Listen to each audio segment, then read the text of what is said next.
बच्चों, contemporary Indian education में आज हम आपको कराएंगे वोकेशनलाइजेशन ऑफ सेकेंडरी एजुकेशन।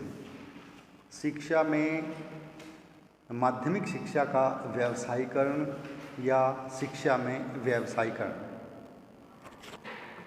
स्वतंत्रता प्राप्ति के पश्चात एक ऐसी शिक्षा प्रणाली लागू करने का प्रयास किया गया जो विद्यार्थियों को शिक्षा के साथ साथ रोजगार के अवसर भी प्रदान करे।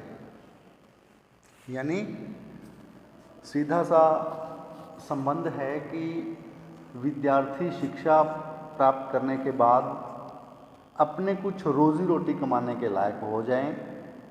विद्यार्थी शिक्षा प्राप्ति के पश्चात बेरोजगारी से ना जूझें और अपना जीवन यापन का जो कार्य है वो सही ढंग से कर सकें, समाज में समायोजन स्थापित कर सकें।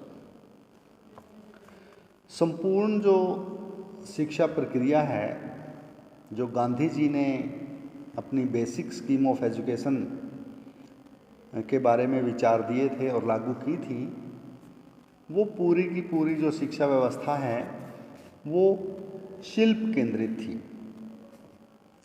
अध्यापक उस शिल्प की व्यवस्था करता था और उसके आधार पर ही विभिन्न विषयों को उसके साथ सम्मानित या संवाहित, समन्वित या मिलाया जाता था।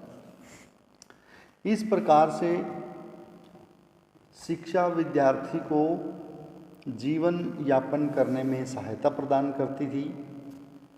इन उद्देश्यों को लेकर गांधी जी ने अपनी जो बेसिक स्कीम ऑफ एजुकेशन का प्रचार प्रसार किया और उसको लागू किया।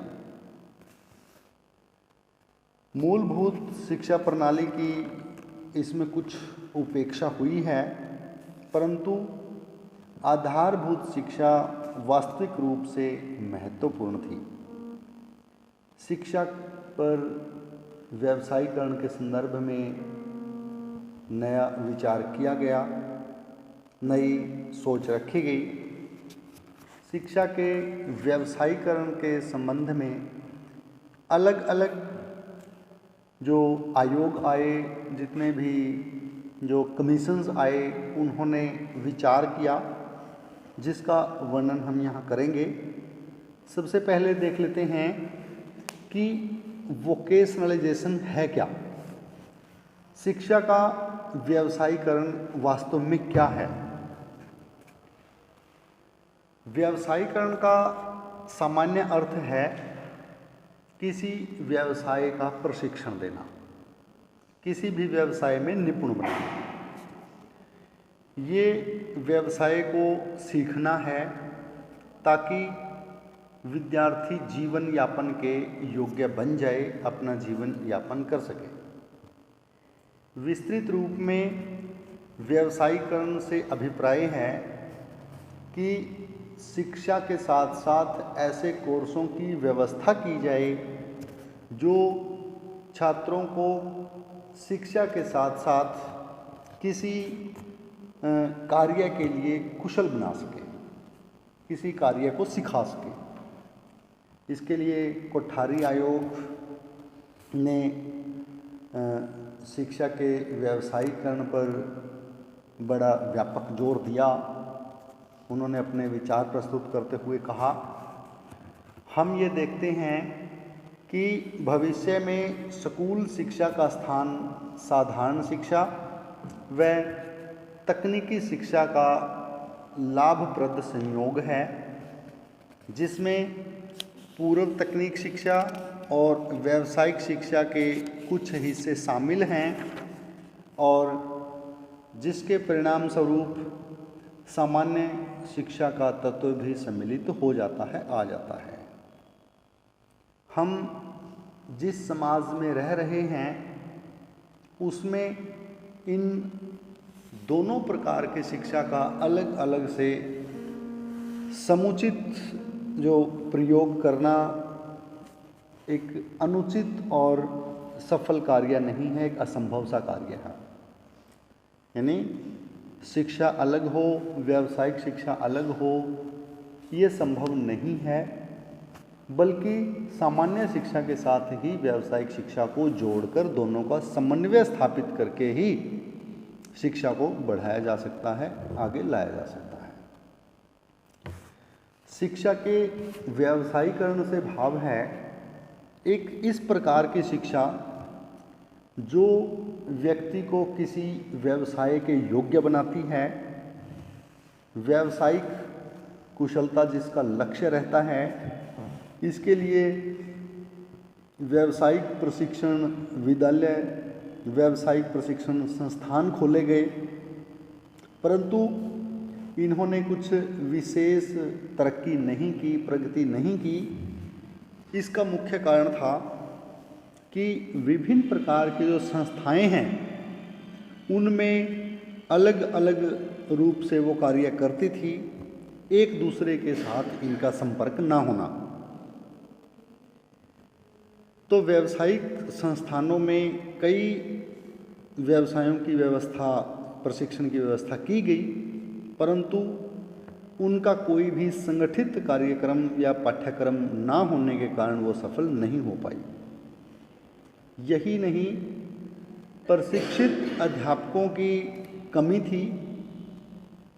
परिणाम स्वरूप ये संस्थान उचित परिणाम प्रदान नहीं कर पाए। बच्चों तथा अभिभावकों की भी इन संस्थाओं के प्रति कोई अधिक लगन नहीं थी, कोई अधिक रुचि नहीं रही। इस संदर्भ में कोठारी आयोग ने विचार प्रस्तुत किए हैं कि सतत प्रयत्नों के अंतर्गत ये अनुभव किया गया कि स्कूल स्तर पर व्यावसायिक शिक्षा का एक निम्न प्रकार है जो बच्चों तथा अभिभावकों के लिए अंतिम चुनाव है। कहने का भाव है कि व्यावसायिक शिक्षा को अनिवार्य रूप से लागू ना करके केवल विद्यार्थियों की इच्छा पर छोड़ दिया गया, जिससे कि उचित परिणाम प्राप्त नहीं हो पाए। ये थी कि व्यावसायिक शिक्षा क्या है। ठीक है, वोकेशनल एजुकेशन शुरू करने का मेन लक्ष्य यही था कि विद्यार्थी शिक्षा के साथ साथ कुछ करने के योग्य हो जाएं, किसी व्यवसाय को भी विद्यार्थी सीख लें। अब हम बात करेंगे इसकी आवश्यकता क्या है, व्यावसायिक शिक्षा क्यों लागू की जाए।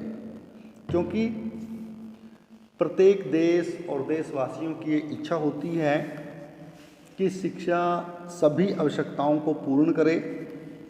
इसके लिए शिक्षा में विशेष रूप की व्यवस्था की जानी चाहिए, तो उत्पादन वृद्धि के लिए।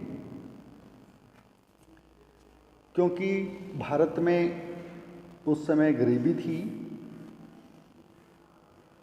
लोगों को अपना जीवन यापन करना ही कठिन हो रहा था। तो यदि विद्यार्थी कुछ व्यावसायिक शिक्षा में कुछ सीखेंगे तो देश में उत्पादन बढ़ेगा, देश में कार्य करने वालों की संख्या बढ़ेगी, और जब वो कार्य करेंगे तो देश में कुछ निर्माण होगा, कुछ उत्पादन होगा। उत्पादन में वृद्धि के लिए व्यावसायिक शिक्षा आवश्यक है, रोजगार प्राप्त करने के लिए। क्योंकि यदि शिक्षा केवल शिक्षा होगी तो उसमें या तो वो किसी के अधीन काम करेगा, सब लोगों का अधीनस्थ किसी के अधीन काम करना ये संभव कार्य नहीं है। तो यदि वो अपने हाथ का काम सीख लेंगे, यदि वो किसी व्यवसाय के बारे में जान लेंगे, तो वो अपने उद्योग धंधे स्थापित करने में सफल होंगे, जिससे बेरोजगारी नहीं बढ़ेगी और लोगों को रोजगार मिलेगा। गांधी जी ने भी अपने विचार प्रस्तुत करते हुए उस समय कहा था कि शिक्षा बेरोजगारी के विरुद्ध एक प्रकार का बीमा होना चाहिए। इससे भाव है कि शिक्षा प्राप्ति के साथ साथ इसका अच्छा आउटपुट भी बाद में आए, ताकि विद्यार्थी जो हैं वो पढ़ लिख के बेरोजगार ना घूमे, वो अपना कुछ ना कुछ रोजगार कर सकें, अपना काम धंधा करके अपना जीवन यापन कर सकें। सामाजिक समायोजन के लिए क्योंकि बेरोज़गार की कहीं भी कोई पूछ नहीं होती है, इज्जत नहीं होती है, सामाजिक समायोजन नहीं कर पाता है। क्योंकि यदि कोई बेरोज़गार होगा तो उसकी आवश्यकताओं की पूर्ति नहीं हो पाएगी।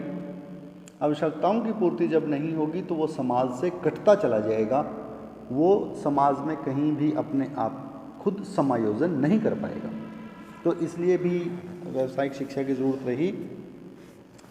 इस जागृति का विकास, चेतन विकास जिसको हम कहते हैं, क्योंकि व्यावसायिक शिक्षा ही व्यक्ति को चुस्त, व्यक्ति को फुर्तीला बनाती है।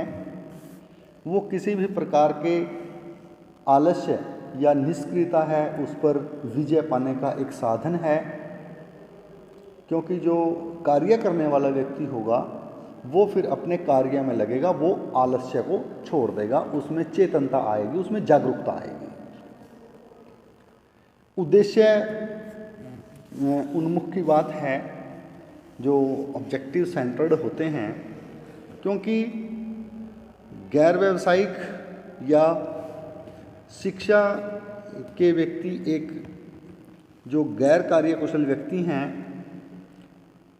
उनके सम्मुख कोई भी व्यवसाय नहीं रहता।